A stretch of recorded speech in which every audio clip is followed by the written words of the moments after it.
هادي له ونشهد أن لا إله إلا الله وحده لا شريك له ونشهد أن سيدنا وسندنا وحبيبنا وعظيمنا ومرنا ومولانا محمدا عبده ورسوله صلى الله تعالى عليه وعلى آله وصحبه وبارك وسلم تسليما كثيرا كثيرا. أما بعد، فقد قال الله سبحانه وتعالى بعد أعوذ بالله من الشيطان الرجيم. بسم الله الرحمن الرحيم.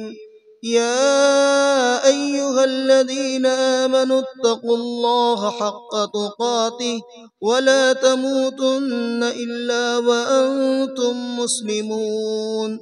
صدق الله العظيم. وقال تعالى في شان حبيبه: إن الله وملائكته يصلون على النبي يا أيها الذين آمنوا صلوا عليه وسلموا تسليما. اللهم صل على محمد وعلى آل محمد كما صليت على إبراهيم وعلى آل إبراهيم إنك حميد مجيد. اللهم بارك على محمد وعلى آل محمد كما باركت على إبراهيم وعلى آل إبراهيم إنك حميد مجيد. سبحان ربك رب العزة عما يصفون وسلام على المرسلين والحمد لله رب العالمين. সমস্ত প্রশংসা আল্লাহ রাব্বুল আলামিনের জন্য, যিনি আমাকে আপনাকে অসংখ্য অগণিত নিয়ামত দান করেছেন, যে নিয়ামত আমরা মুখে গণনা করতে পারবো না, লিখেও শেষ করতে পারবো না। তাই আল্লাহ রাব্বুল আলামিন বলেন, ওয়া ইন তাউদ্দু নি'মাতাল্লাহি লা তুহসুহা, তোমরা যদি আমার নিয়ামত সমূহ গণনা করতে চাও তাহলে কখনো গণনা করে শেষ করতে পারবে না। অসংখ্য অগণিত নিয়ামত প্রতি মুহূর্ত আমরা ব্যবহার করে চলেছি। সেই জন্মলগ্ন থেকে, জন্মের আগে থেকে আমরা ব্যবহার করে আসছি। সেই জন্য প্রতিনিয়ত আল্লাহ রাব্বুল আলামিনের শুকরিয়া আদায় করা দরকার। অসুস্থ অবস্থায় আমরা শুধু অসুস্থতার কথা বলি, মাথা ব্যথার কথা বলি, জ্বরের কথা বলি, পেটের ব্যথার কথা বলি, কিন্তু সেই মুহূর্তেও আমরা আল্লাহ রাব্বুল আলামিনের অসংখ্য নিয়ামত ব্যবহার করে যাচ্ছি। আমার কান শুনতে পাচ্ছে, আমার চোখ দেখতে পাচ্ছে, আমার হার্টে স্পন্দন হচ্ছে, আমার শরীরে রক্ত প্রচালিত হচ্ছে, রক্ত চলছে।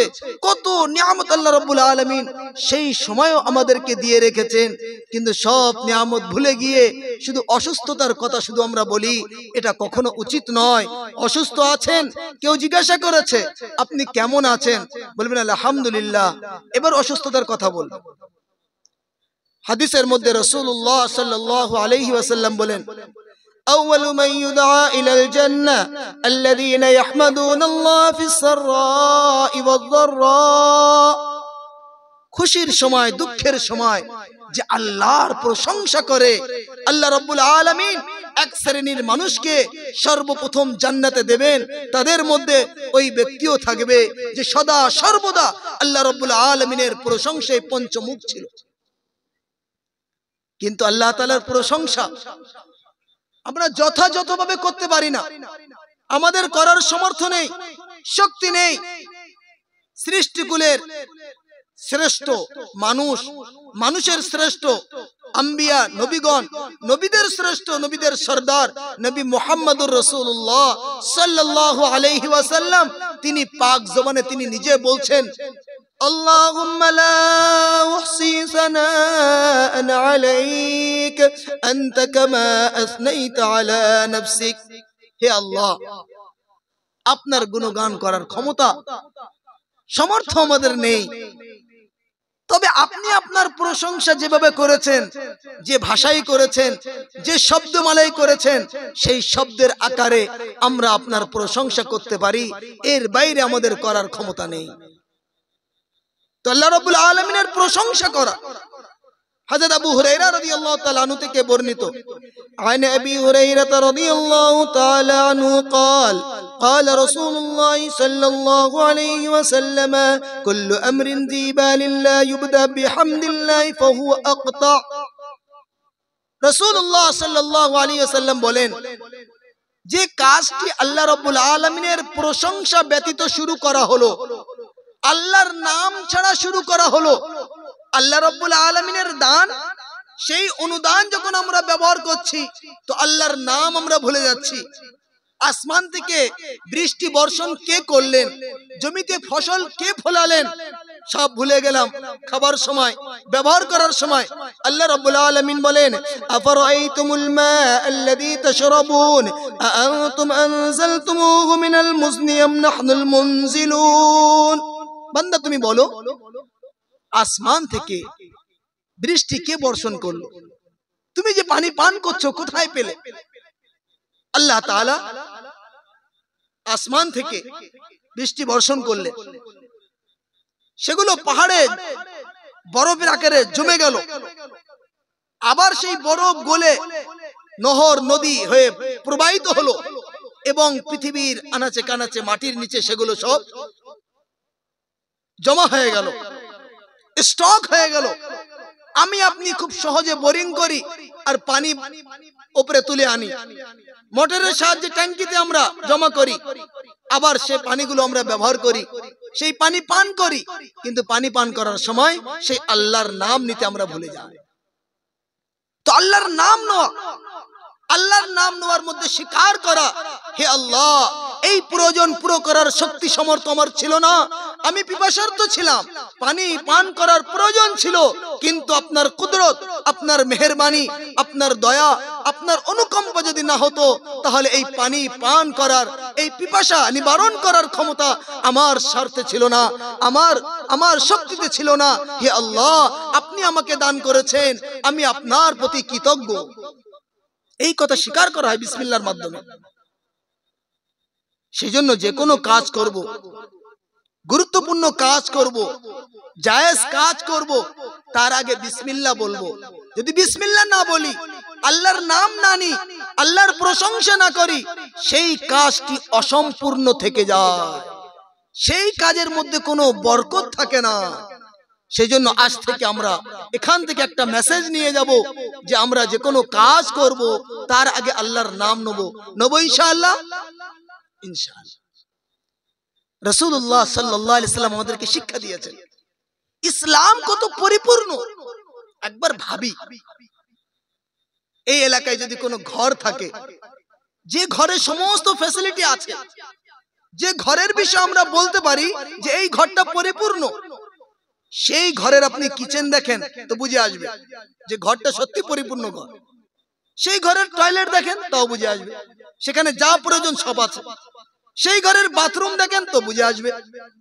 একটা পূর্ণ ঘরের যে কোনো একটা অংশ যদি আমি আপনি দেখি তাহলে সেই ঘরের পূর্ণতা আমার সামনে ফুটে উঠবে। উঠবে কি উঠবে না? ইসলাম যে পরিপূর্ণ, ইসলাম একটা মানুষকে পথ দেখিয়েছে জন্মের পর থেকে নিয়ে মৃত্যু পর্যন্ত, ঘুম থেকে ওঠার পর থেকে নিয়ে শোয়া পর্যন্ত প্রতিটি পদক্ষেপে ইসলাম তাকে পথ দেখিয়েছে, পথ নির্দেশনা দিয়েছে, পথের দিক বলে দিয়েছে, নির্ণয় করে দিয়েছে। আল্লাহ রাব্বুল আলামিনের কত মেহেরবান, কত বড় মেহেরবানি আল্লাহ তাআলা। ছোট্ট একটা বিষয় আমরা চিন্তা করি, আমরা যে প্রয়োজন পুরো করার জন্য যায়, পেশাব পায়খানার জন্য যায়, একটা মানবিক প্রয়োজন, সকলে যাচ্ছি আমরা, কিন্তু ইসলামের যে দিক নির্দেশনা সেগুলো একটু লক্ষ্য করুন। রাসূলুল্লাহ সাল্লাল্লাহু আলাইহি ওয়াসাল্লাম বলেন, উম্মতি তুমি যখন পেশাব পায়খানার জন্য যাবে, কাবা ঘরের দিকে পিঠ করবে না, কাবা ঘরের দিকে মুখ করবে না। কাবা ঘর আল্লাহ রাব্বুল আলামিনের পক্ষ থেকে নির্দিষ্ট ঘর।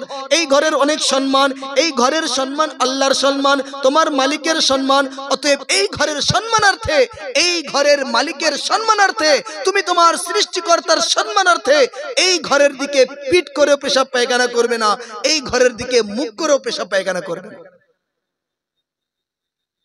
তাহলে আমি আপনি যে প্রয়োজন পুরো করতে যাচ্ছি, তো সেই সময় আমাকে আপনাকে খেয়াল রাখতে হবে যেন কিবলার দিকে মুখ না হয়, কিবলার দিকে পিঠ না হয়। ফালা তাস্তাকবিলুল কিবলাতা ওয়ালা তাস্তাদবিরুহা।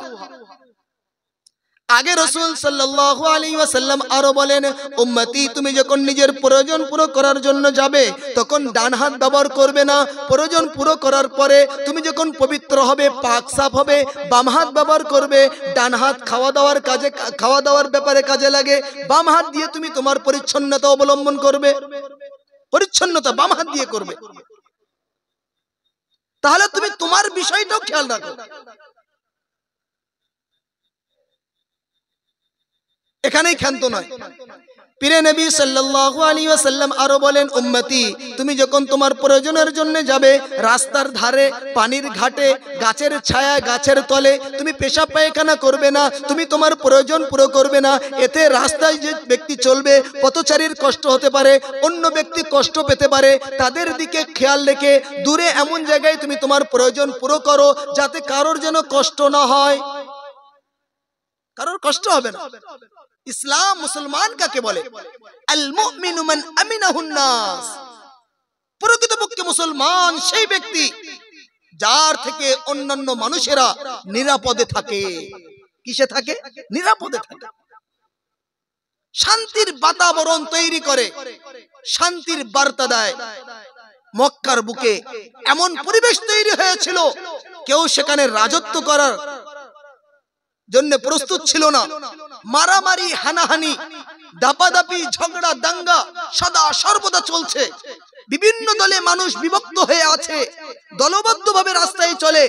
একাকী রাস্তায় চলতে কেউ সাহস পেত না। মানুষকে দেখলে যত না ভয় পেত, কোন হিংস্র পশুকে দেখলে এত ভয় পেত না। এমন পরিস্থিতি ছিল। পীরে নবী সাল্লাল্লাহু আলাইহি ওয়াসাল্লাম সেই পরিবেশকে সামনে রেখে নিজের সাহাবীদেরকে বললেন, হে আমার সাহাবী শোনো শোনো, আওয়ালা আদুল্লুকুম আলা শাইইন ইযা ফাআলতুমুহু তাহাব্বাবতুম।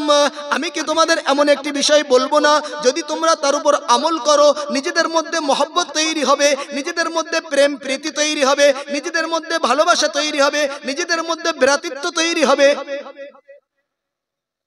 আছে কোনো এমন ওষুধ যে ঝগড়া বিবাদ দূর হয়ে ভালোবাসার পরিবেশ তৈরি হবে? রাসূল শিখিয়েছেন। শরীরের ডাক্তার হয়, শরীরের চিকিৎসা করে। নবী সাল্লাল্লাহু আলাইহি ওয়াসাল্লাম আত্মার ডাক্তার ছিলেন, রূহের চিকিৎসক ছিলেন। সেজন্য রূহের যে বিমারি, আত্মার যে রোগ, সেই সমস্ত রোগ নির্ণয় করেছেন এবং তার চিকিৎসাও বলে দিয়েছেন। আমাদের সমাজে একটা বড় রোগ আছে, অহংকার। আছে কি নেই? বিরাট বড় রোগ। অন্যকে তুচ্ছ ভাবা, অন্যকে ছোট ভাবা, তার হকটা দাবিয়ে দেওয়া। রাসূলুল্লাহ সাল্লাল্লাহু আলাইহি ওয়াসাল্লাম বলেন, এই মহা রোগ থেকে, এই সাংঘাতিক রোগ থেকে বাঁচার একটা পদ্ধতি আছে, শোনো। রাসূল বললেন, বাদিউস সালামি বারিউম মিনাল কিবরে। যে ব্যক্তি প্রথমে সালাম করবে, এই কঠিন রোগ থেকে, এই কঠিন রোগ থেকে, এই মারাত্মক রোগ থেকে আল্লাহ তাআলা তাকে হেফাজত করবেন। সালাম করেন, সালাম দিন, সালামের আদান প্রদান করুন। তো সেই পরিবেশে রাসূল হিংসাত্মক পরিবেশে আল্লাহ নবী কি শেখালেন? আফশুস সালাম বাইনাকুম, নিজেদের মধ্যে সালামের আদান প্রদান করো। একজন ব্যক্তি সামনে থেকে আসছে, সে ভয় পাচ্ছে আপনাকে দেখে যে আমার শত্রু, এ আমার ক্ষতি করতে পারে, এ আমার মাল সামান ইত্যাদি লুটে নিতে পারে, কেড়ে নিতে পারে। না, তুমি তাকে দেখে সালাম দাও, নিরাপত্তার বাণী মুখে তুমি বলো, উচ্চারণ করো, শান্তির বার্তা তাকে পৌঁছে দাও এবং সবুজ সিগন্যাল তাকে দেখিয়ে দাও যে আমার পক্ষ থেকে তুমি কোন রকম আশঙ্কা করবে না, তুমি সম্পূর্ণ নিরাপদে। আসসালামু আলাইকুম, আল্লাহ রাব্বুল আলামিনের শান্তি তোমার উপর বর্ষিত হোক, তুমি শান্তিতে থাকো, তুমি নিরাপদে থাকো, তোমার জান নিরাপদে থাকুক, তোমার মাল নিরাপদে থাকুক, তোমার শরীর নিরাপদে থাকুক, তোমার সন্তান সন্ততি, তোমার ফ্যামিলির সদস্য নিরাপদে থাকুক। এই নিরাপদ অবস্থায় থাকতে থাকতে নিরাপদের সঙ্গে ঈমানের সঙ্গে তোমার মৃত্যু হোক, কবরের জগতেও তুমি নিরাপদে থাকো, হাসরের জগতেও তুমি নিরাপদে থাকো এবং নিরাপদের সঙ্গে নিরাপত্তার সঙ্গে জান্নাতে প্রবেশ করো। কত বড় দোয়া, চিন্তা করে, কত ব্যাপকের মানে।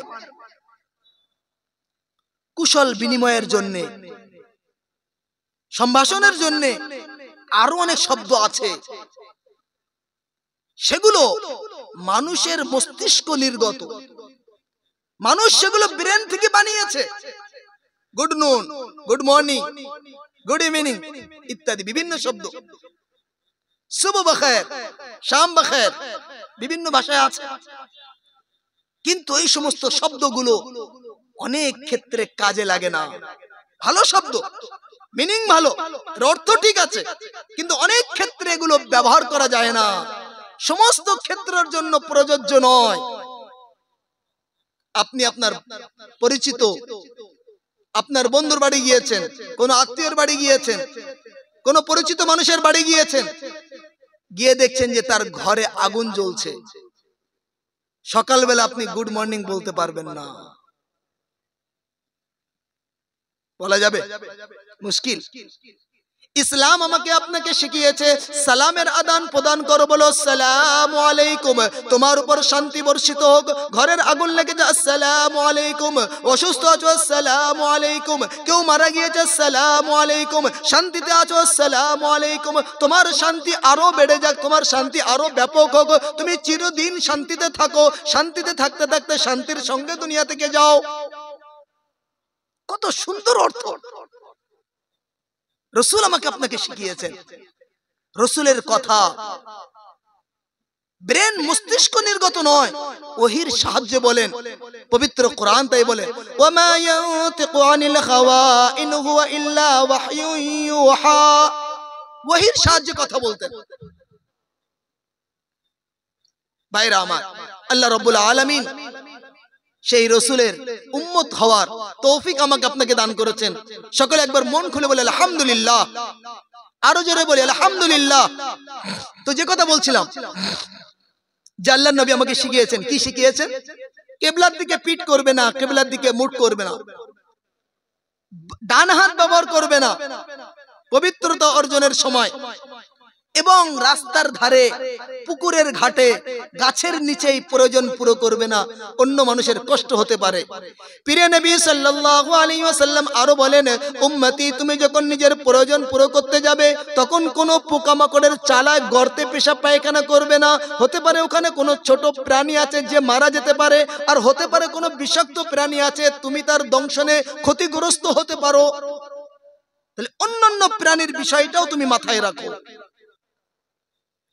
আগে আল্লাহ নবী সাল্লাল্লাহু আলাইহি ওয়াসাল্লাম আরো বলেন, উম্মতি তুমি যখন পবিত্রতা অর্জন করবে হাড় হাড্ডি গোবর ইত্যাদি ব্যবহার করবে না, এগুলো অন্য সম্প্রদায় তোমাদের ভাই জিন জাতির খোরাক।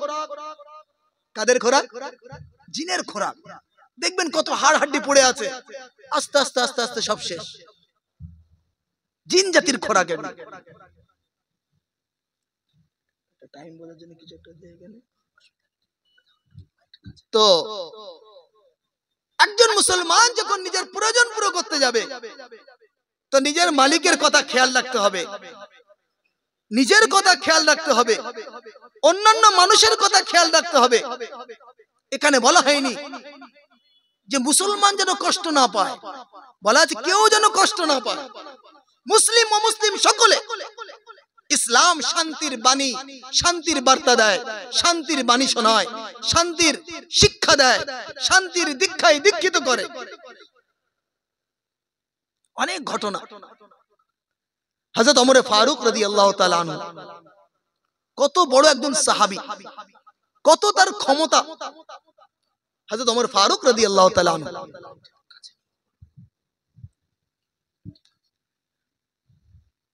তার রাজত্ব কালে রাতের বেলা অন্ধকারে সাধারণ লেবাসে ঘুরতেন, সাধারণ ড্রেস পরে তিনি ঘুরতেন, যে আমার দেশে কোন মানুষ, কোন প্রজা সে কষ্টের সঙ্গে কালাতিপাত করছে, জীবন যাপন করছে কিনা আমাকে জানতে হবে। ইকো বন্ধ করে দাও, ইকো বন্ধ করে দাও। তো হযরত ওমর ফারুক রাদিয়াল্লাহু তাআলা আনহু ঘুরছেন, ঘুরতে ঘুরতে এক জায়গায় দেখলেন যে মাঠের মাঝখানে এক জায়গায় আগুন জ্বলছে। কি বিষয়? কাছে গেলেন, কাছে যাওয়ার পরে জানতে পারলেন যে একজন মহিলা, তার সঙ্গে কয়েকজন বাচ্চা আছে। তারা মাঝে মাঝে ওঠে, আবার ঘুমিয়ে পড়ে, কাঁদে, আবার ঘুমিয়ে পড়ে। আর সেই মহিলা যেন আগুন জ্বালিয়ে কিছু রান্না করছে।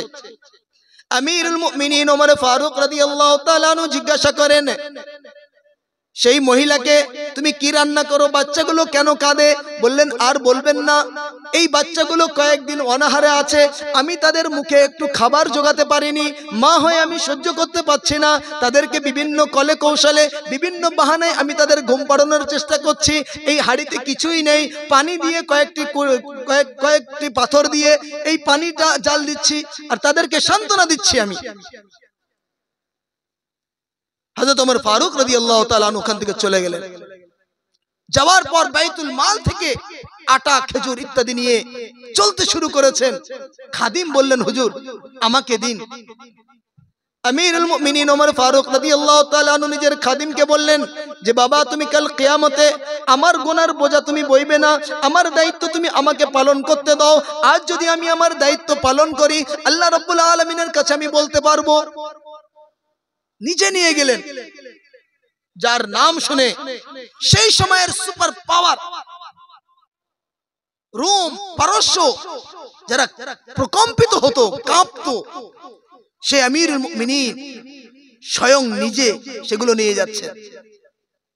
নিয়ে যাওয়ার পরে সেগুলো দিলেন, দিয়ে বললেন যে এগুলো শেষ হওয়ার আগে আবার খবর দেবে, তোমাদের খাদ্য, তোমাদের রাশন পৌঁছে যাবে। ওমর ফারুক রাদিয়াল্লাহু তাআলা আনহু তাদেরকে খাবার ইত্যাদি দিয়ে অনেক দূরে গিয়ে গাছের আড়াল করে গাছের পিছন থেকে দেখছেন। খাদিম জিজ্ঞাসা করেন, হুজুর কি দেখেন? হযরত ওমর ফারুক রাদিয়াল্লাহু তাআলা আনহু যে কথা বলেছিলেন, ঐতিহাসিকরা ইতিহাসের পৃষ্ঠায় স্বর্ণ অক্ষরে সেটাকে অঙ্কন করেছে, সেটাকে সংরক্ষিত করেছে। আমিরুল মুমিনিন ওমর ফারুক রাদিয়াল্লাহু তাআলা আনহু বলেন, আমি যাদেরকে কাঁদতে দেখেছি তার মা তাদেরকে এক্ষুনি রুটি বানিয়ে দেবে। তারা কয়েকদিন অনাহারে আছে, ক্ষুধার্ত আছে, তারা একবার কাঁদে একবার শুয়ে পড়ে। আমি তাদেরকে হাসি মুখে দেখতে চাই। যাদেরকে আমি কাঁদতে দেখেছি, যতক্ষণ না তাদেরকে আমি হাসি মুখে দেখবো, আমি এখান থেকে যাব না। সেই ওমর ফারুক রাদিয়াল্লাহু তাআলা আনহুর যুগে মিশরের গভর্নর ছিলেন হযরত আমর ইবনুল আস রাদিয়াল্লাহু তাআলা আনহু। কি নাম বললাম? আমর ইবনুল আস। হযরত আমর ইবনুল আস দেখলেন এক জায়গায় ভিড়। কি ব্যাপার ভাই? বলল, আমাদের বাৎসরিক উৎসব, ইসালে সব আমাদের হয় যেমন বাৎসরিক উৎসব, খুব ভিড়। বললেন, কি উৎসব? বলল, আমাদের এলাকায় চাষবাস সবকিছু নির্ভর করে এই নদীর পানিতে, আর এই নদী শুকিয়ে যায়, তো তোমরা কি করো? বলে, এই নদী যখন শুকাতে থাকে তখন আমরা দূর থেকে গরিব ঘরের একজন সুন্দরী রমণীকে, একজন মেয়েকে আমরা নিয়ে আসি, তার মা বাপকে রাজি করে, পয়সা দিয়ে, টাকা পয়সা দিয়ে, অনেক কিছু দিয়ে রাজি করে একজন সুন্দরী রমণীকে আমরা নিয়ে আসি, তাকে সাজিয়ে গুছিয়ে আমরা নদীতে ফেলে দিই। নদীকে আমরা সন্তুষ্ট করি, তাকে উপঢৌকন দিই। নদী আমাদের উপরে সন্তুষ্ট হয়ে আবার বইতে থাকে, আমাদের চাষবাস, আমাদের সংসার ইত্যাদি চলতে থাকে, কোনো অসুবিধা হয় না। আমর ইবনুল আস রাদিয়াল্লাহু তাআলা আনহু বললেন যে, ভাই দাঁড়াও একটু। তখন উনি এই কথা বলেননি, চলো এটা অমুসলিমদের উৎসব, ওরা যা পারে করুক। একথা তখন বলেননি। কি বলেছিলেন? হযরত আমর ইবনুল আস রাদিয়াল্লাহু তাআলা আনহু বলেন যে আমার দেশে আমার রাজত্বে একটা জান নষ্ট করা হবে, একজনের উপর অত্যাচার করা হবে, একজন মা বাবার কলিজার টুকরাকে পৃথিবীর বুক থেকে তাকে বিদায় জানানো হবে, এটা আমি কখনো মেনে নেব না। সে মুসলমান হোক অমুসলিম হোক কোনো ব্যাপার না, বিষয় না। বিষয়টা হচ্ছে একটা জান কেন নষ্ট করা হবে, এটা আমি কখনো মেনে নেব না। দাঁড়াও, অপেক্ষা করো। চিঠি লিখলেন হযরত ওমর ফারুক রাদিয়াল্লাহু তাআলা আনহুর কাছে। হযরত ওমর ফারুক রাদিয়াল্লাহু তাআলা আনহু হযরত আমর ইবনুল আস রাদিয়াল্লাহু তাআলা আনহুর চিঠি পড়ে ছোট্ট একটা চিরকুটি লিখলেন। সেই চিরকুটিতে তিনি লিখেছিলেন, হে নদী তুমি শোনো, ওমর ইবনুল খাত্তাব আব্দুল্লাহ আল্লাহর বান্দা ওমর ইবনুল খাত্তাবের পক্ষ থেকে তোমার নামে চিঠি লেখা হচ্ছে। তাতে উনি লিখলেন, কি লিখলেন? যে তুমি যদি প্রবাহিত হও আল্লাহর হুকুমে, তাহলে তোমাকে প্রবাহিত হতে হবে। আর যদি তুমি নিজ ক্ষমতায় প্রবাহিত হয়ে থাকো, তাহলে তুমি শুকিয়ে যাও, আমাদের কোনো প্রয়োজন নেই। বললেন যাও, এই চিঠিটা নদীতে ফেলে দাও। ইতিহাসের মধ্যে লেখা আছে, ইসলামী ইতিহাসের মধ্যে লেখা আছে, ওমর ইবনুল খাত্তাব রাদিয়াল্লাহু তাআলা আনহুর পক্ষ থেকে সেই চিঠি যখন নদীতে ফেলা হলো, রাতারাতের মধ্যে নদীর পানি 16 ফুট উঁচু হয়ে গেল। সুবহানাল্লাহ, 16 ফুট উঁচু হয়ে গেল। তো ভাইরা আমার, যে কথা বলছিলাম যে আল্লাহ রাব্বুল আলামিন যে দিন আমাদেরকে দিয়েছেন, যে নীতিমালা আমাদেরকে দিয়েছেন, নিজে শান্তিতে থাকতে হবে, সুষ্ঠু সমাজ গঠন করতে হবে এবং সকলের জন্য শান্তির বাতাবরণ তৈরি করতে হবে, পরিবেশ তৈরি করতে হবে। তো আল্লাহ নবী সাল্লাল্লাহু আলাইহি ওয়াসাল্লাম শেখালেন, সালামের কথা শেখালেন, আল্লাহর নাম নেওয়ার কথা শেখালেন, যে কাজের শুরুতে তুমি আল্লাহর নাম নাও। পেশাব পায়খানায় যাবে, আল্লাহুম্মা ইন্নী আউযু বিকা মিনাল খুবুসি ওয়াল খাবাইস, তার আগে বিসমিল্লাহ। দোয়াটা আপনি বলতে পারছেন না, শুধু বিসমিল্লাহ বলেন, অন্তত বিসমিল্লাহ বলে এবার যান। উযু করবেন, বিসমিল্লাহ বলুন কমসে কম, বিসমিল্লাহ। লা বুযু লিমান লাম ইয়াযকুর ইসমাল্লাহি আলাইহি, যে ব্যক্তি বিসমিল্লাহ বলে না তার ওযু সম্পূর্ণ হয় না। ওযুর আগে বিসমিল্লাহ, ভালো কাজের আগে বিসমিল্লাহ বলবো সকলে ইনশাআল্লাহ। তো আল্লাহ তাআলার হামদ, প্রশংসা করা, আল্লাহর নাম নেওয়া, যত প্রশংসা হয়েছে, যত প্রশংসা হচ্ছে, আগামীতে যত প্রশংসা হবে, সমস্ত প্রশংসা কার? আল্লাহর। যার প্রশংসা হয়েছে, কোন ফুলের প্রশংসা হয়েছে, কোন বিল্ডিং এর প্রশংসা হয়েছে, কোন আবিষ্কারের প্রশংসা হয়েছে, কোন ফুলের প্রশংসা, কোন ফলের প্রশংসা, এমন কি পাখি পক্ষীর আওয়াজ শুনে, কোকিলের কণ্ঠ শুনে আমি আপনি প্রশংসা করেছি, কোন মনোরম দৃশ্য দেখে আমি আপনি প্রশংসা করেছি, ঝর্ণা দেখে প্রশংসা করেছি। সমস্ত প্রশংসা প্রকৃতপক্ষে আল্লাহ রাব্বুল আলামিনের জন্য। আল্লাহ রাব্বুল আলামিন শিখিয়েছেন, বান্দা বলো আলহামদুলিল্লাহি রাব্বিল আলামিন। সমস্ত প্রশংসা সেই সৃষ্টিকর্তার জন্য, সেই আল্লাহর জন্য, যিনি সারা বিশ্বের প্রতিপালক। আল্লাহর প্রশংসা করতে হবে। আর এই সমস্ত জিনিস, এই সমস্ত বিষয় যিনি শিখিয়েছেন, তিনি হলেন কে? আমার আপনার নবী, নবী মুহাম্মদুর রাসূলুল্লাহ সাল্লাল্লাহু আলাইহি ওয়াসাল্লাম। তার উপর দরুদ ও সালাম পাঠ করতে হবে। দোয়া করবেন, দোয়ার আগে দরুদ শরীফ পড়েন, দোয়ার শেষে দরুদ শরীফ পড়েন। ওলামারা বলছেন যে একটা দোয়া এমন, যে দোয়াটা কবুল হবেই, সেই দোয়াটা কি? দরুদ শরীফ। সেই দোয়াটা হচ্ছে দরুদ শরীফ। সেই জন্য দোয়ার আগে আপনি দরুদ শরীফ পড়েন, এটা কবুল হবে। দোয়ার শেষে আপনি দরুদ শরীফ পড়েন, ওটাও কবুল হবে। ওলামারা বলছেন প্রথমটাও কবুল হলো, শেষেরটাও কবুল হলো। আল্লাহর কাছে আশা করা যায় মাঝখানেরটাও কবুল হয়ে যাবে। আল্লাহ রাব্বুল আলামিন বলেন, ইন্নাল্লাহা ওয়া মালাইকাতাহু ইউসাল্লুনা আলান নবী ইয়া আইয়ুহাল্লাযীনা আমানু সাল্লু আলাইহি ওয়া সাল্লিমু তাসলিমা। যে আল্লাহ রাব্বুল আলামিন এবং ফেরেশতারা রাসূলের উপর সালাত প্রেরণ করেন। কি প্রেরণ করেন? সালাত প্রেরণ করেন। আমরা বলি দরুদ, আরবিতে এটাকে বলা হয় সালাত। হে ঈমানদারগণ, হে বিশ্বাসীগণ, তোমরাও রাসূলের উপর সালাত ও সালাম পেশ করো।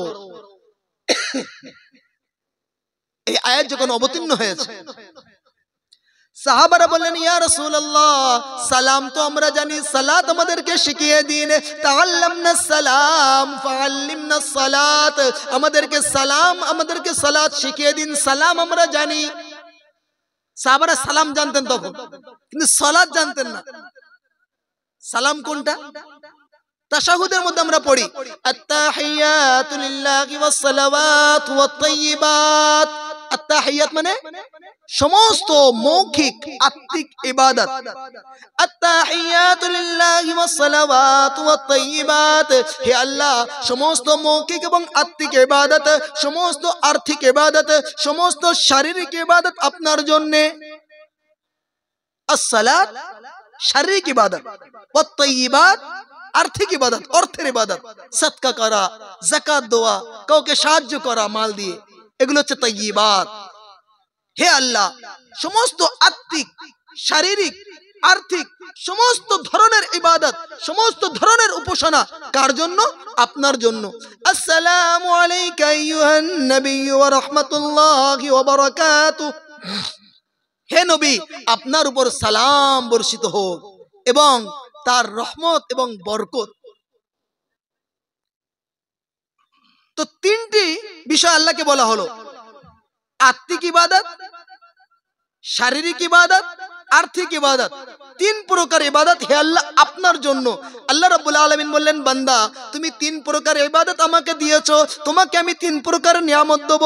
আসসালামু আলাইকা আইয়ুহান নবিয়্যু ওয়া রাহমাতুল্লাহি ওয়া বারাকাতুহু, তোমার উপর শান্তি বর্ষিত হোক, তোমার উপর রহমত বর্ষিত হোক, তোমার উপর বরকত বর্ষিত হোক।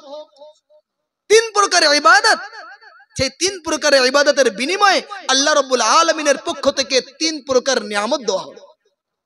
তো সাহাবারা এটা পড়তেন, তাশাহুদ বলি আমরা এটাকে, সাহাবারা এটা পড়তেন, এখানে সালাম আছে। তো সাহাবারা বলেন, ইয়া রাসূলুল্লাহ, সালাম তো জানি, সালাত আমাদেরকে শিখিয়ে দিন।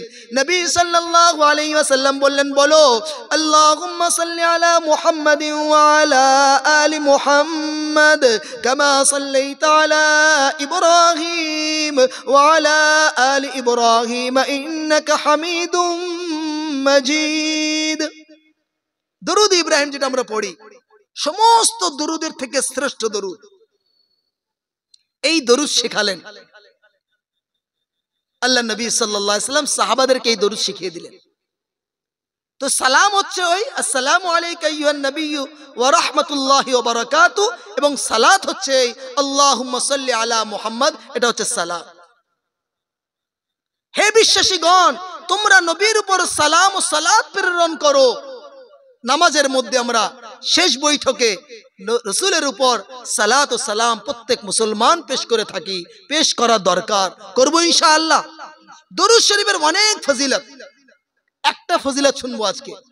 সে ফজিলতটা হচ্ছে এই, ওলামারা বলেন রাসূলুল্লাহ সাল্লাল্লাহু আলাইহি ওয়াসাল্লামের অভ্যাস ছিল, আল্লাহর নবীকে কেউ যদি কোনো কিছু হাদিয়া করত, নবী সাল্লাল্লাহু আলাইহি ওয়াসাল্লাম তার বিনিময় প্রদান করতেন, তার পরিবর্তে কিছু তাকে দিতেন। রাসূল এখন দুনিয়ায় নেই, এখন রাসূলের নামে যে দরুদ পড়বে, রাসূলকে যে সালাম প্রেরণ করবে, রাসূলুল্লাহ সাল্লাল্লাহু আলাইহি ওয়াসাল্লাম রূহানি দোয়া তাকে দিবেন। সেজন্য ওলামারা বলছেন যে তুমি বিপদে পড়েছো, মুসিবতে পড়েছো, দরুদ পড়ো, নবীর দোয়া পাবে, আল্লাহ তাআলা তোমাকে বিপদ মুক্ত করবে। এবার আমরা শুনবো যে আমরা দরুদ পড়লে লাভটা কি, আমাদের লাভ কি? দরুদ পড়ার জন্য এত বেশি তাকিদ কেন করা হয়েছে, তাই না? দরুদ মানে কি? দরুদ মানে হচ্ছে দোয়া। আল্লাহুম্মা সাল্লি আলা মুহাম্মাদ, হে আল্লাহ মুহাম্মদ সাল্লাল্লাহু আলাইহি ওয়াসাল্লামের উপর শান্তির বারিধারা বর্ষণ করুন, শান্তি বর্ষণ করুন। হে আল্লাহ মুহাম্মদ সাল্লাল্লাহু আলাইহি ওয়াসাল্লামের উপর শান্তি বর্ষণ করুন, দোয়া করা হচ্ছে নবীর জন্য। আচ্ছা, আমি আপনি কত গুনাহে না জড়িয়ে আছি, নবীর জন্য দোয়া না করলে নবীর কিছু ক্ষতি হবে? ক্ষতি হবে? ক্ষতি হবে না। তাহলে এত দরুদ কেন পড়তে বলা হয়েছে, এই বিষয়টা জানবে। দরুদ পড়ো, দরুদ পড়ো, দরুদ পড়ো, এত বেশি কেন বলা হয়েছে? বিষয়টা কি? বিষয়টা হচ্ছে দরুদ মানুষ যখন চাষ করে সেই জমির হেফাজতের জন্য, তার সংরক্ষণের জন্য, তার রক্ষণাবেক্ষণের জন্য বেড়া দিয়ে জমিটা ঘিরে দেয়। দামি চাষ হলে, দামি জমি হলে ওই বেড়া দিয়ে ঘিরে দেওয়া হয়। আরবে ঘিরে দেওয়া হতো পাঁচিল দিয়ে, মজবুত বেড়া দিয়ে ঘেরা হতো। সেই বাগানকে বলা হতো হাদিকা, হাইত বলা হতো, হাইত। হাদিসের মধ্যে জায়গায় জায়গায় আমরা এই নাম পড়ি। তো বেড়া দিয়ে ঘিরে দেওয়া হয় জমি। এই উম্মত অনেক দামি, এই উম্মত যেন বিপদে না পড়ে, এই উম্মত যেন পথভ্রষ্ট না হয়, সেই জন্য নবী সাল্লাল্লাহু আলাইহি ওয়াসাল্লাম বেড়া দিয়ে ঘিরে দিলেন। কিভাবে? আল্লাহ রাব্বুল আলামিন পবিত্র কোরআনের মধ্যে বলছেন, ওয়াকালাতিল ইয়াহুদু উযাইরুন ইবনুল্লাহ ওয়াকালাতিন নাসারাল মাসীহ ইবনুল্লাহ। ইহুদিরা হযরত উযাইরকে আল্লাহর বেটা বলেছে। হযরত উযাইর আলাইহিস সালামকে কি বলেছে? যে ইনি আল্লাহর বেটা, আল্লাহর ছেলে। আল্লাহর ছেলে মানে ইনিও আল্লাহ। আর খ্রিস্টানরা, ঈসাইরা, তারা হযরত ঈসা আলাইহিস সালামকে আল্লাহর বেটা বানিয়েছে। বানিয়ে তারা গুমরাহ হয়েছে। তারা কি হয়েছে? গুমরাহ হয়েছে, পথভ্রষ্ট হয়েছে। এই উম্মত যেন আমাকে আল্লাহর স্থানে না বসায়, সেজন্য নবী বললেন দরুদ পড়ো, দরুদ পড়ো, দরুদ পড়ো, দরুদ পড়ো। এই দুইজনকে তারা আল্লাহর বেটা কেন বলেছে? পবিত্র কোরআন সেই কথা বলছে যে এই দুইজন সম্পর্কে দুটি ঘটনা আছে, অলৌকিক দুটো ঘটনা ঘটেছে, যার কারণে মানুষ মুগ্ধ হয়ে সেই নবীকে আল্লাহর স্থানে বসিয়েছে। কোন পীরের দ্বারা কোনো কারামতি ঘটে, কোন অলৌকিক ঘটনা ঘটে, তো সেই পীরের প্রতি অনেকে মুগ্ধ হয়ে তাকে সেজদা করে, তার কবরে সেজদা করে। নাউজুবিল্লাহ। নামাজের ভিতর আমরা প্রত্যেক রাকাতে স্বীকার করে থাকি, ইয়াকা না'বুদু ওয়া ইয়াকা নাস্তাঈন। হে আল্লাহ, আপনার কাছে আমরা সাহায্য চাই, আপনার ইবাদত করি এবং আপনার কাছেই সাহায্য চাই। সুতরাং ইবাদত কারোর করা চলবে না। কসম, এটা ইবাদত এক প্রকার, সেই জন্য কসম আল্লাহর নামে, আল্লাহর গুণবাচক নামে বা আল্লাহর কোনো বৈশিষ্ট্যের নামে কসম খাওয়া চলবে, অন্য কোনো মখলুকের নামে কসম খাওয়া চলবে না। মান্নত এটা এক প্রকার ইবাদত, এই মান্নত আল্লাহ ছাড়া অন্য কারোর নামে করা যাবে না, অন্য কারোর নামে করা যাবে না।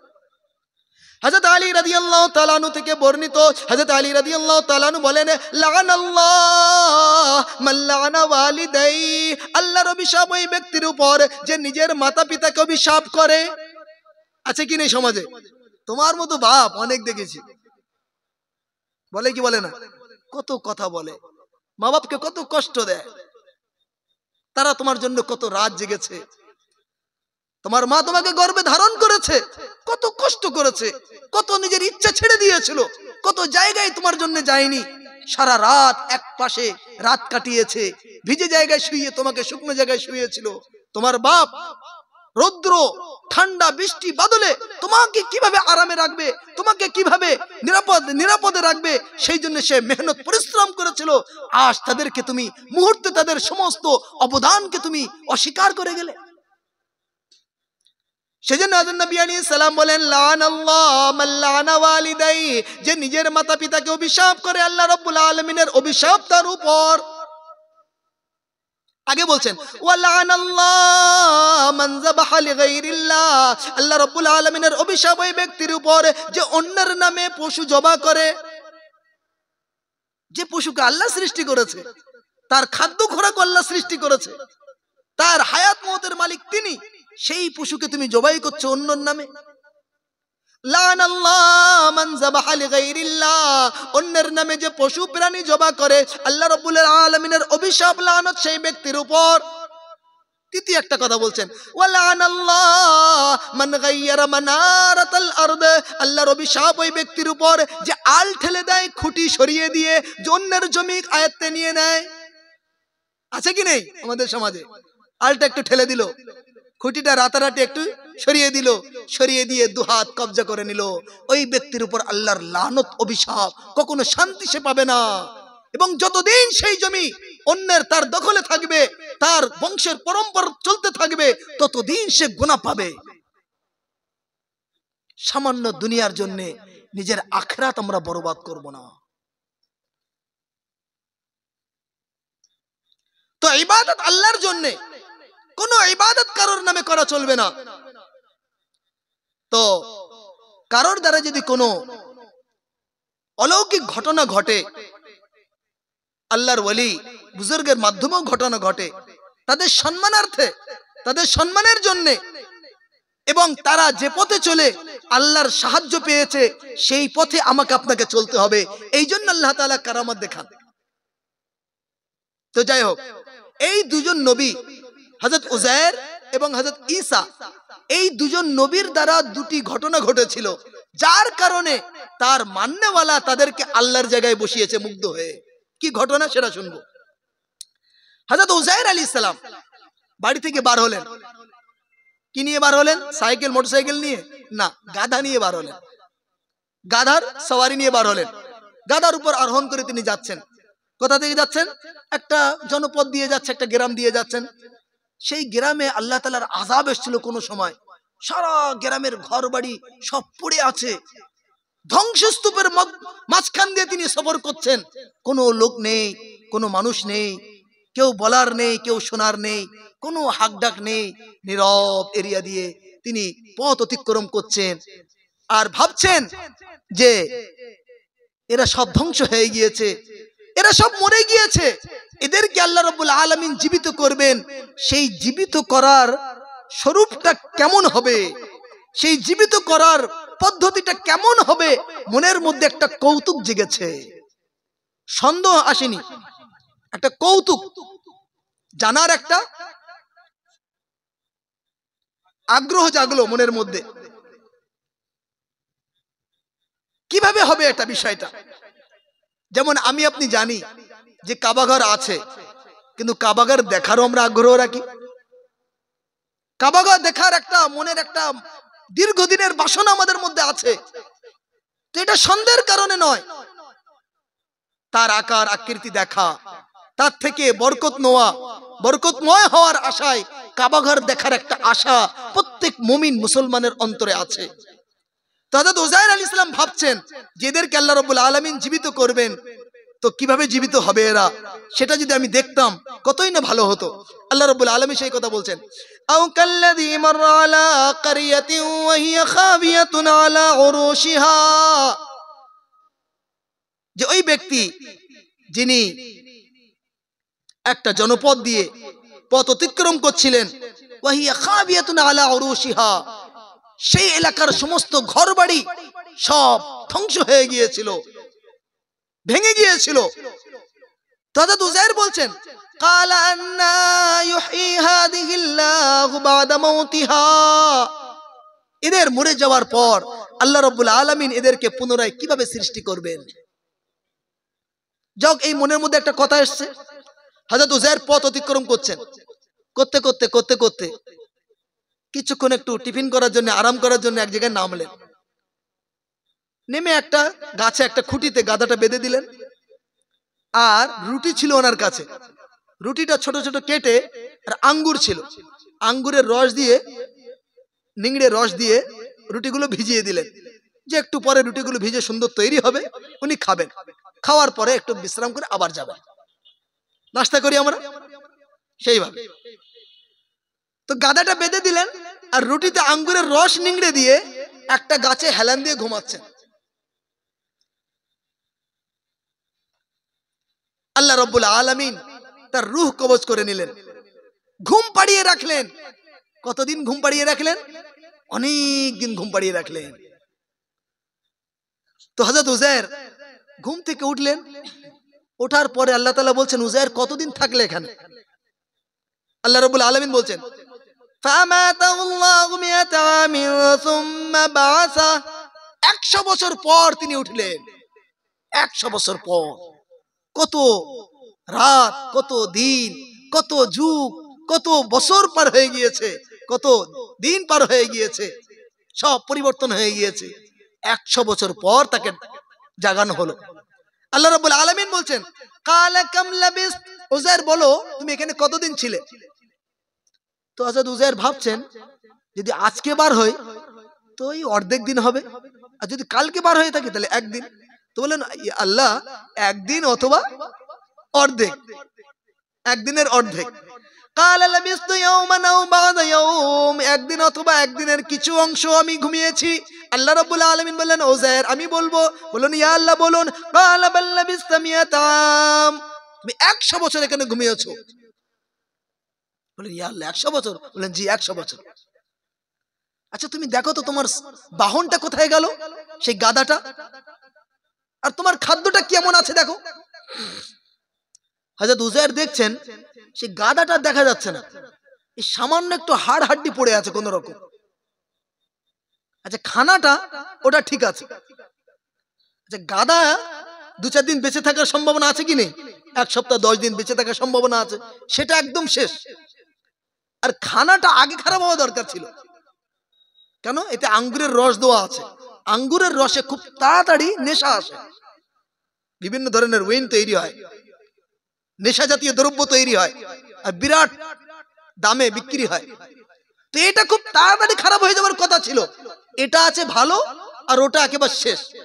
আল্লাহ রাব্বুল আলামিন বোঝাতে চাইছিলেন, উযাইর দেখো আমি যাকে রাখি সে থাকে, যাকে আমি সরাই সে সরে যায়, আমার কুদরতের অধীনে সবকিছু। দেখো فأماته الله 100 عام ثم بعثه قال كم لبثت قال لبثت يوما أو بعض يوم قال بل لبثت 100 عام। 100 বছর তুমি এখানে ছিলে, অবস্থান করলে। ফানজুর ইলা তুআমিকা, তুমি তোমার খাবারের দিকে দেখো, ওয়া শারাবিকা, এবং পানীয় দ্রব্যের দিকে দেখো, লাম ইয়াতাসান্না, সেগুলো এখনো খারাপ হয়নি। ওয়ানজুর ইলা হিমারিক, তুমি তোমার গাধার দিকে দেখো, তার কোনো চিহ্ন তুমি খুঁজে পাবে না। ওয়ালিনাজআলাকা আয়াতাল লিন্নাস, আমি তোমাকে দেখিয়ে মানুষদেরকে জন্য একটা নিদর্শন তৈরি করতে চাইছি। তুমি এবার লোককে যে বোঝাবে আমার কুদরতের কথা, আমার শক্তির কথা, আমার ক্ষমতার কথা, তো তুমি দৃঢ়তার সঙ্গে বলতে পারবে যে আমি সচক্ষে দেখেছি। আচ্ছা উযাইর, তোমার যে মনের বাসনা ছিল যে আমি কিভাবে জীবিত করব, এবার দেখো এই গাধাটা যেখানে ছিল সেদিকে দেখো।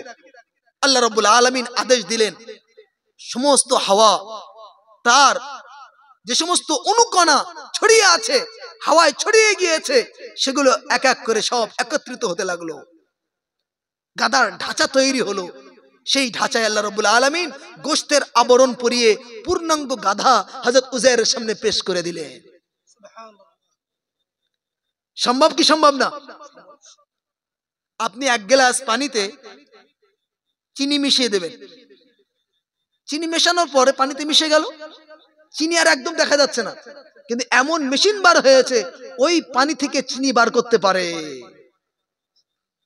মানুষ যদি পানিতে গুলে যাওয়া চিনিকে আবার চিনিতে পরিণত করতে পারে, মহান রব্বুল আলামিন যে সমস্ত অঙ্গ প্রত্যঙ্গ শরীরের অংশগুলো হাওয়ায় উড়ে গিয়েছে সেগুলো আবার আল্লাহ রব্বুল আলামিন একত্রিত করতে পারেন, এতে বিন্দুমাত্র সন্দেহ নেই।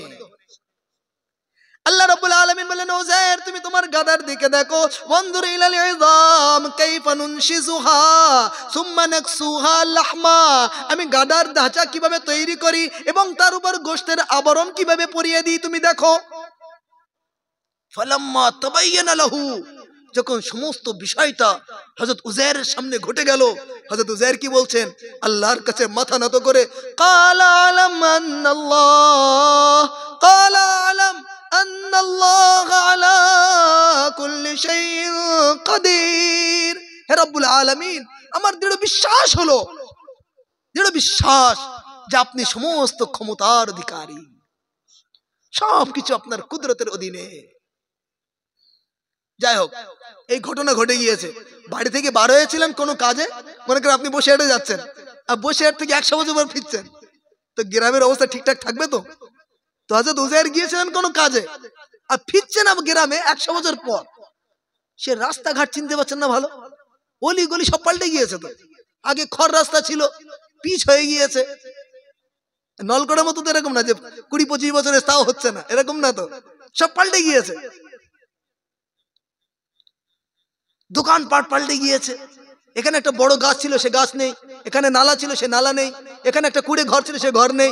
সব ঘর বাড়ি সব পাল্টে গিয়েছে। মানুষজন, টাকা পয়সা, বাদশা সব পাল্টে গিয়েছে। এখন হযরত উজাইর নিজের বাড়ির রাস্তা খুঁজে পাচ্ছেন না, যাবেন তো কোন দিকে যাবেন?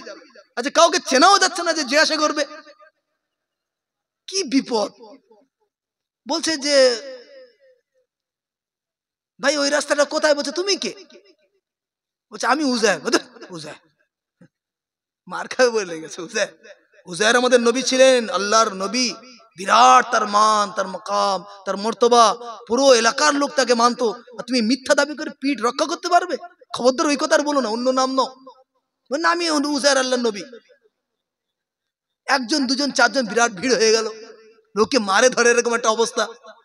একজন বয়স্ক আল্লাহর বান্দা ছিল, সে বলল আচ্ছা আমার কাছে নিয়ে এসো, আমি পরীক্ষা করব, আমার কাছে পরীক্ষা করার ব্যবস্থা আছে, নিয়ে এসো। নিয়ে আসা হলো। তিনি বললেন ওই যুগে আল্লাহর যে আসমানি কিতাব হতো, সেই আসমানি কিতাব নবীদের মুখস্থ হতো। এটা তো উম্মতে মুহাম্মাদের উপর আল্লাহ তাআলার অশেষ করুণা যে পবিত্র কোরআন ছোট ছোট বাচ্চা মুখস্থ করে ফেলছে। এই গতদিন আমরা এক জায়গায়, আমাদের ছিল প্রোগ্রাম ছিল, একটা বাচ্চা কয়েক মাসে হাফেজ হয়ে গিয়েছে, কয়েক মাসে। এটা মুজিজা, নবী সাল্লাল্লাহু আলাইহি সাল্লামের মুজিজা। এটা আল্লাহ রাব্বুল আলামিনের কুদরত যে এত মোটা কোরআন শরীফ কয়েক মাসের মধ্যে মুখস্থ করে ফেলা, এটা কোনো সহজ ব্যাপার নয়, কোনো সাধারণ বিষয় নয়। কিন্তু সেই যুগে, পূর্বের নবীর যুগে উম্মত আসমানি কিতাব মুখস্থ করতে পারতো না, নবীদের মুখস্থ থাকতো। তো তিনি বললেন তুমি যদি আল্লাহর নবী উজাইর হও, তাহলে তওরাত তুমি মুখস্থ শোনাও। তো উনি সত্যিকারের নবী ছিলেন, শুনিয়ে দিলেন। এই শোনানো মাত্র ব্যাস, যারা অস্বীকার করছিল, উপহাস করছিল, ক্রিটিসাইজ করছিল, তাদের বিশ্বাস এমন হয়ে গেল, এমন হয়ে গেল যে এতদিন পরে যিনি ফিরে এসেছেন, যিনি মৃত্যুর মুখ থেকে ফিরে এসেছেন আর ওমর হয়ে আছেন, তিনি কোনো সাধারণ মানুষ নয়, তিনি হলেন আল্লাহর বেটা। বুঝে এসছে? তো উজাইরকে লোক আল্লাহর বেটা কেন মেনেছে?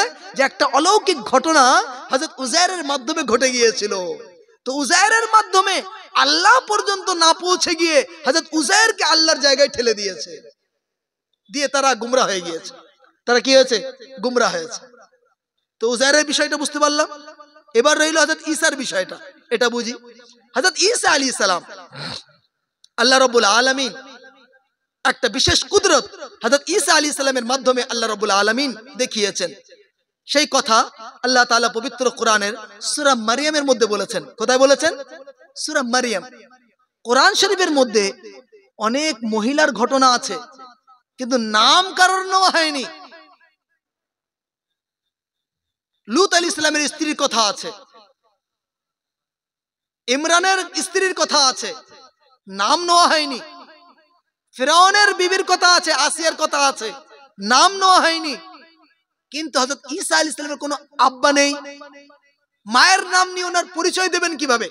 সিঙ্গেল প্যারেন্টস, তো মায়ের নাম না নিলে পরিচয় দেওয়া যায় না, সেই জন্য হযরত মারইয়ামের নাম নেওয়া হয়েছে। আর অন্যান্য মহিলার নাম না নিয়ে ইসলাম এটা বোঝাতে চাইছে যে মহিলারা পর্দার যোগ্য, এদেরকে পর্দায় রাখো, এদের নামগুলো যতটা পারা যায় পর্দার মধ্যে রাখো। আজকে আমরা বিয়ে শাদীতে কার্ডে নাম লিখে দাওয়াত দেই, একদিকে স্বামীর নাম হয়, একদিকে পাত্রের নাম, একদিকে পাত্রীর নাম, দেখলে মনে হয় দুজন ভোটে দাঁড়াচ্ছে। করা চলবে? উচিত না। মেয়েদের নামটা লুকিয়ে রাখেন, যত লুকাবেন সমাজ তত ভালো হবে। কোন গাছের মূল শিকড় দেখা যায় না, মূল শিকড় দেখা যাচ্ছে মানে অবস্থা খারাপ। গাছের মূল শিকড় দেখা যাচ্ছে তার মানে কি ভালো ফল হবে? হ্যাঁ, গাছটা কি আছে? শুয়ে আছে, তবেই তো মূল শিকড় দেখা যাচ্ছে। গাছের মূল শিকড় দেখা যাচ্ছে, সে গাছে ফলের আশা করবেন না। ঘরের ভিত দেখা যাচ্ছে, সে ঘরে বসবাসের যোগ্য আর সে ঘর থাকে না, সে ঘরে মানুষ উঠবে না যার ভিত দেখা যাচ্ছে। সমাজের ভিত মহিলা যদি দেখা যায় বাইরে বিপর্যয়ে ঘুরে বেড়ায়, সমাজ কখনো সুসন্তান উপহার পাবে না, সমাজ সুসন্তান থেকে বঞ্চিত থাকবে। সেই জন্য মা বোনদেরকে বলবো, আপনারা পর্দায় থাকুন, পর্দায় থাকুন। পর্দায় থেকে আপনারা সমাজকে যে উপহার দিতে পারেন, 100 জন পুরুষ বাইরে সেই কাজ করতে পারে না। বললো পর্দায় থাকা তো খুব কঠিন বিষয়, কিভাবে থাকবো? একটা ঘটনা শোনায়। বাদশাহ আওরঙ্গজেব আলমগীর রহমতুল্লাহ আলাই, ওনার শাসনকালে, রাজত্বকালে ওনার ইরানের একটা বিরাট নাম ধাম ছিল এবং ফার্সি ভাষার বিরাট পাণ্ডিত্য, বড় বড় পণ্ডিত, বড় বড় সাহিত্যিক, বড় বড় কবি সেখানে ছিল।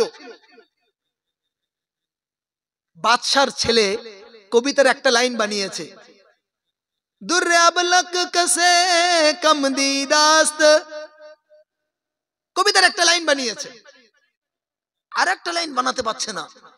চিন্তায় বিভোর, কি হবে কি হবে, খাওয়া দাওয়া সব উঠে গেছে তার। কবিরা যদি কবিতা বানাতে বানাতে কোথাও যদি আটকে যায়, তাদের সবকিছু উঠে যায়। কয়েকদিন চিন্তা ভাবনা করলো, করার পরেও কবিতা মেলাতে পারছে না। শেষ বেশ সিদ্ধান্ত নিল যে বড় বড় কবিদের আমি দ্বারস্থ হই, তাদের কাছে যাই, তাদেরকে বলি। বড় বড় কবিদের কাছে গেলেন, তারাও হাত তুলে সারেন্ডার হয়ে গেল যে হচ্ছে না, আমাদের দ্বারা হচ্ছে না, সম্ভব না। এই আলোচনা শুরু হয়ে গেল, পার্লামেন্টে আলোচনা হচ্ছে। শেষ বেশ সিদ্ধান্ত হলো যে এটা হিন্দুস্তানে পাঠানো হোক, ইন্ডিয়ায় পাঠানো হোক। সেখানেও আরবি ফার্সি ভাষার বড় বড় শিক্ষিত মানুষ, বড় বড় সাহিত্যিক, বড় বড় কবি এবং রাজকীয় ভাষা ফার্সি ভাষা ছিল। এখন আপনি লালকেল্লায় যাবেন, বিভিন্ন ওই মুঘল সম্রাটদের চিঠি ফার্সি ভাষা এখনো রাখা আছে। তো ফার্সি ভাষা তখন রাজকীয় সরকারি ভাষা ছিল, সেই জন্য চিঠিটা এখানে পাঠানো হলো। বাদশাহ আওরঙ্গজেব সেই চিঠিটা দেখালেন বড় বড় লোকদের কাছে। তারা সব অপারগতা স্বীকার করলো যে আমাদের দ্বারা সম্ভব নয়। এখন বাদশার মান সম্মানের ব্যাপার, যে আমার দেশে এত মানুষ সব অপারগ, আর কবিতার একটা লাইন মেলানো যাচ্ছে না, কি সমস্যা? খুব মন খারাপ, একেবারে মনটা বেজার হয়ে আছে। বাড়িতে আসছেন, ওনার মেয়ে ওনাকে দেখলেন যে আব্বা অস্বস্তির মধ্যে আছে, কোন চিন্তায় আব্বা বিভোর হয়ে আছে। বিষয়টা না জানলে আব্বা পরেশান হয়ে যাবে। আব্বাকে জিজ্ঞাসা করলেন, ওনার আব্বা কথা খুলে বললেন আব্বা চিঠিটা আমাকে দিন। সেই মেয়ে চিঠিটা নিলেন, চিঠিটা নেওয়ার পরে কবিতার আগের লাইনটাও লিখে দিলেন। লিখে দেওয়ার পর আব্বাকে দিলেন, আব্বা সেই চিঠি পাঠিয়ে দিলেন। সেই চিঠি যাওয়ার পর ইরানের শিক্ষিত মহলে হইচই পড়ে গেল যে এটা কার কাজ, কে এমন বড় কাজ করেছে। আমাদের পক্ষ থেকে তাকে সাধুবাদ জানাবো। অনেক হাদিয়া উপঢৌকন নিয়ে বিরাট একটা তাদের টিম ইন্ডিয়া আসে, এসে তাকে দেখার জন্য তারা আশা করে। বাদশাহ আওরঙ্গজেব বিষয়টা তাদের মেয়েকে জানালে, মেয়ে কি বলেছিলেন সেই সময়? মেয়ে সেই সময় বলেছিলেন, দরসুখনে মন মখফি মনম, দরসুখনে মন মখফি মনম, চুবুয়ে গুল দরবরগে গুল। বাদশাহ আওরঙ্গজেবের মেয়ে সেই সময় বলেছিলেন যে ফুলের সুগন্ধ যেমন ফুলের পাপড়ির মধ্যে লুকিয়ে থাকে, আমি আমার লেখনের মধ্যে লুকিয়ে আছি, সেখানে দেখে নাও, আমাকে দেখার কোনো প্রয়োজন নেই। বাইরে বার হয়নি। বাদশার মেয়ে, তাকে হাদিয়া উপঢৌকন দেওয়ার জন্য, তাকে সারপ্রাইজ করার জন্য বিরাট একটা টিম এসেছিল। তা সত্ত্বেও সে নিজের পর্দা রক্ষা করেছে। আজ আমরা আমাদের পর্দা কিভাবে আমরা নষ্ট করে দিচ্ছি, সেই জন্য পর্দায় থাকার জন্য আমরা চেষ্টা করব। সময় হয়ে গেছে নাকি? আগে থেকে বলিসনি তো। যাই হোক, হযরত ঈসা আলাইহিস সালাম সম্পর্কে আল্লাহ রাব্বুল আলামিন সূরা মারিয়ামের মধ্যে বলছেন, হযরত মারিয়ামের মাধ্যমে আল্লাহ তাআলা একটা অলৌকিক ক্ষমতা, এক কুদরতের প্রকাশ করতে চাইছেন। বিনা মা বাপে আল্লাহ তাআলা হযরত আদমকে সৃষ্টি করেছেন, বিনা মায়ে হযরত হাওয়াকে করেছেন, এবং বিনা বাপে হযরত ঈসাকে আল্লাহ তাআলা পৃথিবীর বুকে পাঠাতে চাইছেন। সুতরাং হযরত মারিয়াম যখন পবিত্র হলেন এবং নির্জন স্থানে থাকলেন, সেই সময় হযরত জিবরাইল আলাইহিস সালাম মানুষের আকারে, সুন্দর সুঠাম দেহের অধিকারী মানুষের আকারে তার সামনে আত্মপ্রকাশ করলেন। فأرسلنا إليها روحنا فتمثل لها بشرا سويا। একজন পূর্ণ যুবতী, তার সামনে যদি সুপুরুষ একজন আসে, নিজেকে রক্ষা করা খুব কঠিন বিষয়। হযরত মারিয়াম কি বলেছিলেন? হযরত মারিয়াম বলেছিলেন, قالت إني أعوذ بالرحمن منك إن كنت تقيا, যে আমি তোমার থেকে আল্লাহর আশ্রয় চাই, তুমি যদি আল্লাহকে ভয় করো এখান থেকে সরে যাও। কিন্তু ইনি তো কোনো মানুষ নয়, সরার জন্য তো আসেনি, সারানোর জন্য এসেছেন। উনি বললেন, কালা ইন্নামা আনা রাসূল রাব্বিক, আমি আল্লাহর পক্ষ থেকে প্রেরিত হয়েছি, লিআহাবা লাকি গুলামান যাকিয়া, তোমাকে পবিত্র পুত্র সন্তান দেব।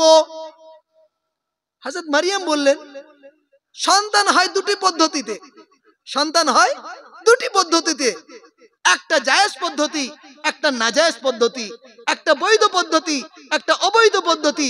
অবৈধর লাইনে আমি কখনো যাইনি, আমি ব্যভিচারিণী নয়, আর আমি বৈধর লাইনে কোনো বিয়ে শাদী করিনি, তাহলে আমার সন্তান কিভাবে হবে? হযরত জিবরিল বললেন, কাল কাযালিক, তুমি চিন্তা করো না, আল্লাহ রাব্বুল আলামিনের জন্য এটা খুবই সহজ। কাল রাব্বুকি হুয়া আলাইয়া হাইয়িন ওয়া লিনাজআলাহু আয়াতাল লিন-নাসি ওয়া রাহমাতাম মিন্না ওয়া কানা আমরাম মাকদিয়া। আল্লাহ রাব্বুল আলামিন সিদ্ধান্ত নিয়ে ফেলেছেন, অতএব তুমি চিন্তা করো না। হযরত জিবরিল আমিন হযরত মারিয়ামকে ফুৎকার দিলেন, বাস ওনার গর্ভে বাচ্চা এসে গেল। খুব চিন্তিত হলেন, কি হবে, কিভাবে মুখ দেখাবো। একটা খেজুর গাছের নিচে বসে বসে চিন্তা করছেন কি হবে। এই ঘটনা ঘটে গেল, আমি কিভাবে বাড়িতে যাব, গ্রামে কিভাবে যাব, কোন মুখে যাব, চিন্তা ভাবনা করছেন।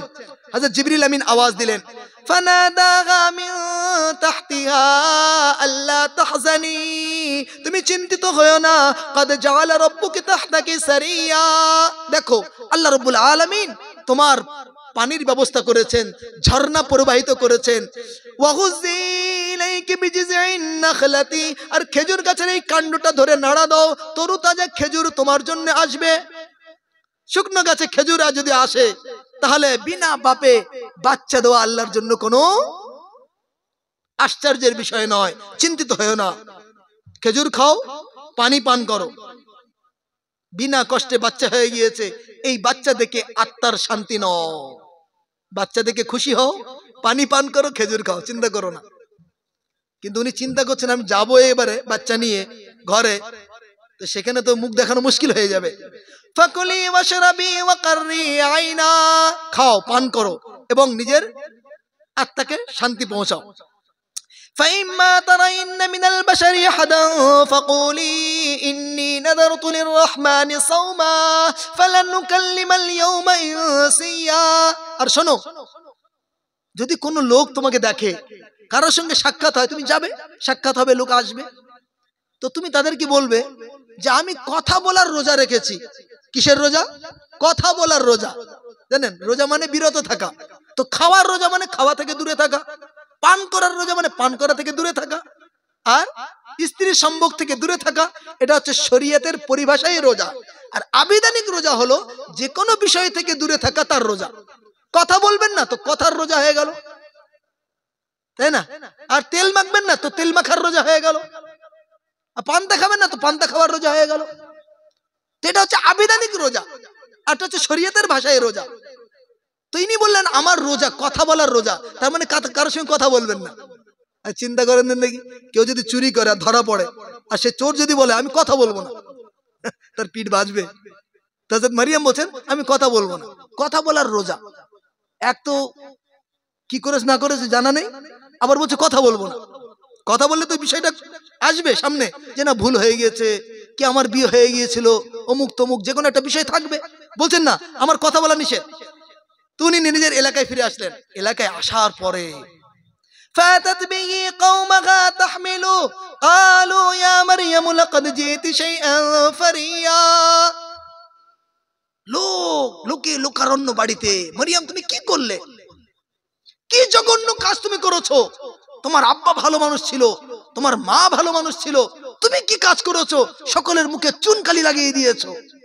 হযরত মারিয়াম বললেন যে আমার কথা বলা নিষেধ, আমি কথা বলবো না, তোমাদের যা বলার এই বাচ্চার সাথে বলো। দেখেন, এক তো বাচ্চা নিয়ে এসছে, এটা একটা অন্যায় লোকের কাছে, আবার বলছি কারোর সাথে কথা বলবো না, ওই একটা অন্যায়, আবার বলছি বাচ্চার সাথে যে আসো যা বলবে এই বাচ্চার বলো। এটা দুধের বাচ্চা, ছোট 3-4 দিনের বাচ্চা, তার সাথে কি কথা বলবে, কি জ্বালা। দেখেন তো লোকেরা বললো কালু কাইফা নুকাল্লিমু মান কানা ফিল মাদি সাবিয়া, কোলের শিশু, দুধের শিশুর সঙ্গে আমরা কি কথা বলবো। এই কথা অপকথন চলছে, হঠাৎ করে একেবারে টেপ রেকর্ডিং এর মতো হযরত ঈসা আলাইহিস সালাম বলে উঠলেন কালা ইন্নী আবদুল্লাহ আতানিয়াল কিতাব ওয়াজআলানি নাবিয়্যা ওয়াজআলানি মুবারাকান আইনামা কুনতু ওয়া আওসানি বিস সালাতি ওয়াজ যাকাতি মা দুমতু হাইয়া ওয়া বাররাম বিওয়ালিদাতি ওয়া লাম ইয়াজআলনি জাব্বারান শাকিয়্যা ওয়াস সালামু আলাইয়া ইয়াওমা ওয়ালিদতু ওয়া ইয়াওমা আমুতু ওয়া ইয়াওমা উবআসু হাইয়া। লম্বা চওড়া বয়ান করে দিলেন, লম্বা চওড়া তাকরীর করে দিলেন হযরত ঈসা আলাইহিস সালাম।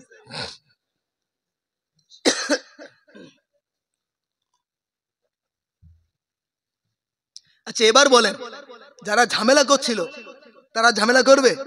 তারা বলছে এ কি অবস্থা, ছোট কোলের বাচ্চা কথা বলছে, এই সাধারণ বাচ্চা নয়, এই আল্লাহর বেটা হবে। রাসূলুল্লাহ সাল্লাল্লাহু আলাইহি ওয়াসাল্লাম দেখলেন যে উযাইরের মাধ্যমে একটা অলৌকিক ঘটনা প্রকাশ হয়েছে, উযাইরকে আল্লাহর জায়গায় বসিয়ে ওরা পথভ্রষ্ট হয়েছে। ঈসার মাধ্যমে একটা অলৌকিক ঘটনা ঘটেছে, ঈসাকে আল্লাহর জায়গায় বসিয়ে ওরা পথভ্রষ্ট হয়েছে।